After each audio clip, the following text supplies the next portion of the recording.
Hey everybody, welcome to the next episode of the Strand Tennis Center podcast, filled with tips, advice, tennis, not tennis, just life advice too, whatever you need. Like it on YouTube, share it on the podcast as well. Thank you. All right, Santi, welcome to the Strand Tennis Center podcast, my friend. This one, I just had this on my mind. I'm just thinking about business. This is about human resources. It's going to be quick. I think with a small business and employees, I think there's no excuse not knowing your employee super well like a family member. I think too many times as a business owner on any level, people expect the employees just to work and to navigate around what the boss is. And I think really on a small level, whether you have 30 employees, I think anything below 50, you should be able to know every single employee and know what makes them tick, and you reverse engineer what they need.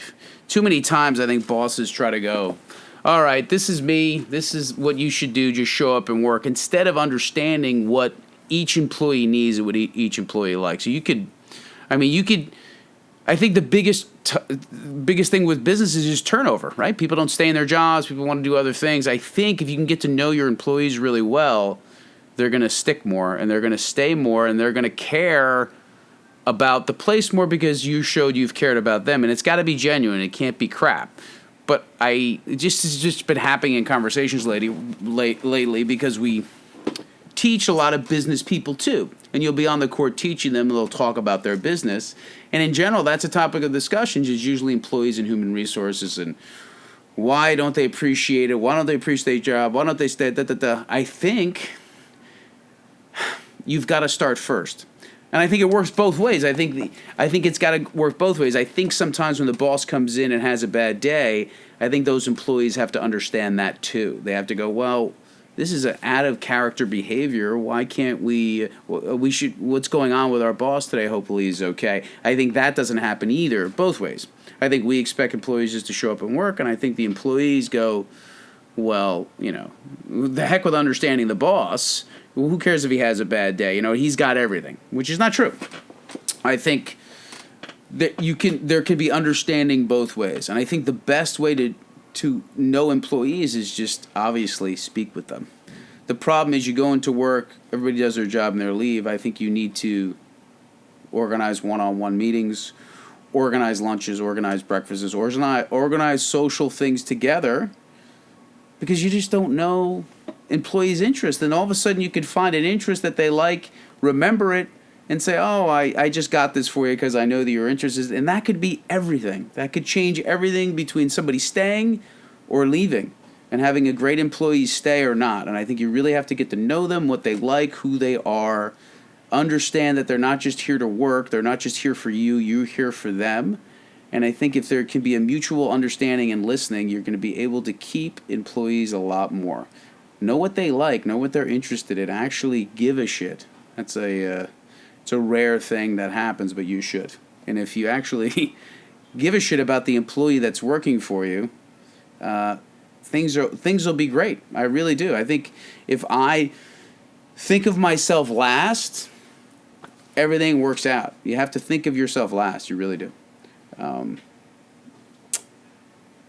Santi, tell me your job experiences. You got any job experience where hey, give me two. You have a job experience where the boss was great, or a job experience where the boss was just a jerk?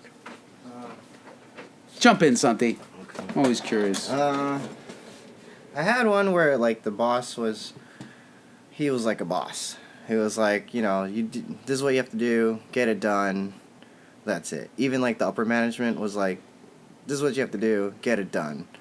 And there was no, they wouldn't hold your hand, they wouldn't, so, basically I had to learn from, a coworker who would, help out, and that's the best part, when you have someone that, is in the same field and they are willing to help you, then that becomes, a really good friend, and then you look up to them, if they're older or younger, it doesn't matter, you look up to them because they teach you things, and then that helps you out a lot. And then I've had, a pretty good, actually, my first restaurant job when I worked in college, I worked at Benihana's. My manager was really good, really nice person. listened. I tried to teach her how to play tennis. It was a hot mess, but she was really nice, really good person, and like she cared about everybody. Yeah, and like if you care about your employees, they definitely stay longer than like, you know, if you just all you know is their name. You know what I mean? Like Steve gets to know everybody. He like cracks jokes at me all the time and like makes fun of me all the time. So like I feel. Oh, like, jeez, that's great. What a boss! He makes fun of me all the time. I would say at first I used to be very nervous around Steve in the very beginning. So, but that's just how I am because I like to like impress or please everyone. So, but now I feel like I can be normal and like relax. I can say whatever I want. I don't get too like afraid. Oh my God! I still watch what I say, but like you know, I'm more like relaxed. I think that's my problem in general because I don't view myself as the boss. Yeah, that's so I have a problem with going. Why can't you just relax? What's the big deal? Yeah. And no. I forget because people have to. We feel like we have to act a certain way in front of like a a boss figure. Correct. You know, so it's like I actually it's funny because when I think about it, I see you, Steve, more as like a mentor in a way. That's nice. Like I learn a lot more from you, and even like when I go through the podcast and stuff, and you talk about like whatever tennis related, whatever life related, I think about it and I like listen to it because I have to review everything anyway, and I'm like, okay, this actually makes sense, you know. He actually like, knows what he's talking about. Like it's not like BS, you know, and it's like it's nice, so.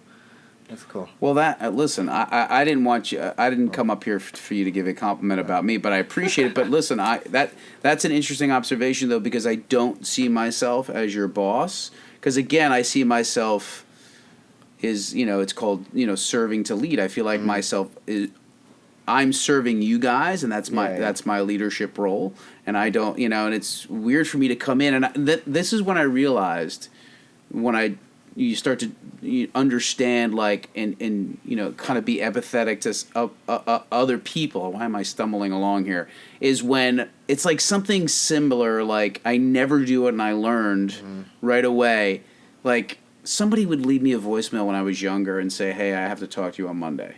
And that would ruin my weekend. Right? The feeling of like, what's going to happen? Oh my God. And sometimes it's just like, hey, I got concert tickets for you. Hey. I would do that sometimes early on. I'd be like, yeah, I will. Let's meet on Monday. And I'd ruin their weekend. And I'd be like, I don't even realize what I'm doing. We get anxiety about stuff and stuff like that. Yeah.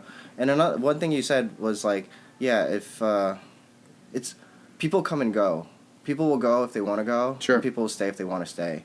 And, definitely if you create the environment where people are welcomed and, like, they feel comfortable and they like what they're doing, it's not about money at the end of the day because you all die and you can't take it with you. But if you enjoy what you like, I mean, if you enjoy what you're doing and you enjoy, like, the relationships that you're building with everybody, that's what matters, at least to me. And I've learned to be philosophical about it because some people, you treat everybody, everybody's different, but you try to treat everybody well, and some people just leave. Yeah, and that's okay, and that's just the way it goes, and you can't be like, well, why? Some people just want to try other things. They want to do 4 different jobs, and this is just not what's for them. And you should probably try to help them in that other position because it's just good karma and just help them out instead of being like, well, this sucks. Why is this person leaving? Yeah. Everyone has different goals in life, and they have different dreams. So, So that's what I would say. And if you make a mistake on both ends, hire quick and fire quick, that's the whole thing that's been said before, right? If you hire somebody and they just are terrible to everybody, you got to let them go because it's the culture's more important than the bottom line. Because if the person is a great teacher or whatever and doing well, but he's torturing everybody in the office, they got to go. Because that emboldens everybody else. They'll know, everybody that's working for you will know, well, Steve cares more about the culture than about this person making extra $100 because he's torturing everybody. So that will then make them feel more comfortable as well.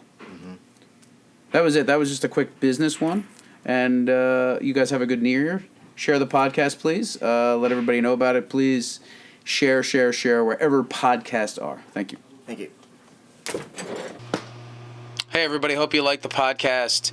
Please share it with your friends, anybody that you know, anybody that's into tennis, anybody that's into bettering themselves. Share it.